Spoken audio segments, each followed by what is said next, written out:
Você, torcedor vascaíno, acordou igual a mim, acreditando piamente que o Vasco poderá vencer o Corinthians hoje em Itaquera, dar um pulo na classificação e continuar brigando por uma vaga na Libertadores do próximo ano, mesmo reconhecendo que ficou mais difícil a situação, já que o Campeonato Brasileiro não vai virar G9 devido à derrota ontem do Cruzeiro e só vai virar G8 se o Botafogo conquistar a Libertadores. Mesmo assim, eu continuo acreditando no Vasco. Eu sinto o Vasco, além de ser Vasco. São duas coisas diferentes. Quero aqui o seu comentário. Está acreditando também? Bom, vamos falar sobre os 3 jogadores especulados e que o Vasco poderá contratá-los visando a próxima temporada. São 3 atletas que jogam mais ou menos na mesma posição. Um já tem o desejo de retornar ao Brasil e jogar no Vasco. Outro prefere aguardar uma proposta da Europa. E um terceiro, confesso, não consegui maiores informações. Beleza pura, povão vascaíno! Que bom ter você de volta aqui no meu canal, que a cada dia cresce graças ao seu like. Deixe o seu joinha aí, se inscreva no canal juntos, vamos chegar à marca dos 80 mil ainda esse ano. Eu vou rodar a vinheta e na volta, só da Vasco!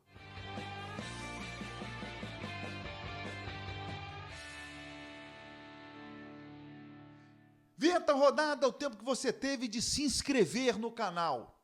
O meu muito obrigado. Bom, o Vasco já procura reforçar o elenco para o próximo ano. O Pedrinho já tinha, na última entrevista coletiva, falado sobre isso. O Vasco ia trabalhar, na boca miúda, nos bastidores. E o Vasco vai buscar atletas que ele não precise pagar multa rescisória, que ele não precise investir em uma contratação, que ele possa apenas pagar os salários desses jogadores. Por isso, atletas que estão com o contrato se encerrando são as melhores opções para o Vasco. 3 jogadores foram especulados de ontem para hoje.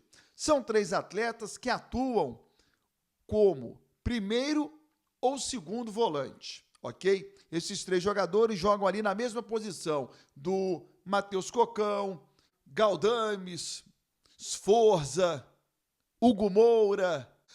Vamos lá. Matheus Pereira, esse atleta que já passou pelo Barcelona, já jogou na Juventus da Itália, hoje defende o Eibar, time pequeno da Espanha. Ele está machucado. A última vez que ele entrou em campo foi no dia 27 de outubro. Ele tem contrato até o meio de 2025. Para que o Vasco possa repatriá-lo, ele teria que aceitar vir já em janeiro, na próxima janela.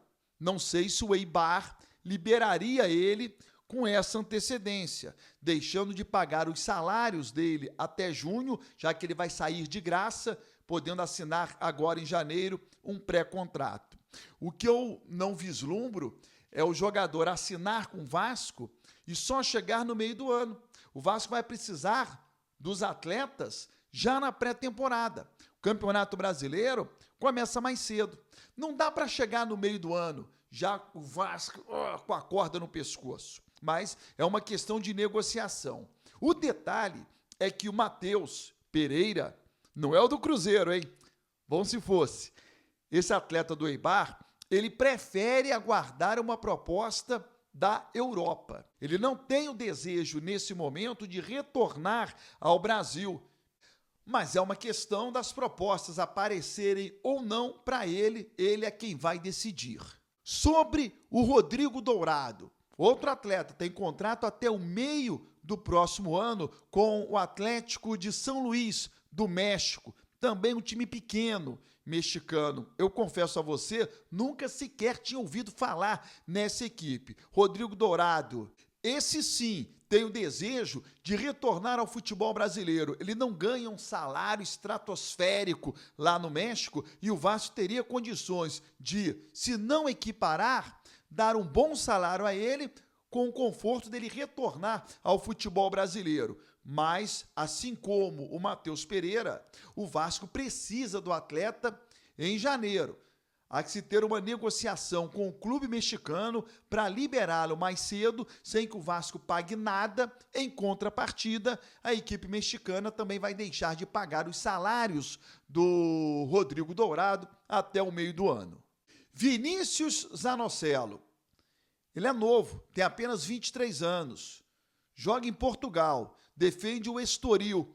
É uma equipe que fica do meio para baixo na tabela de classificação do campeonato português.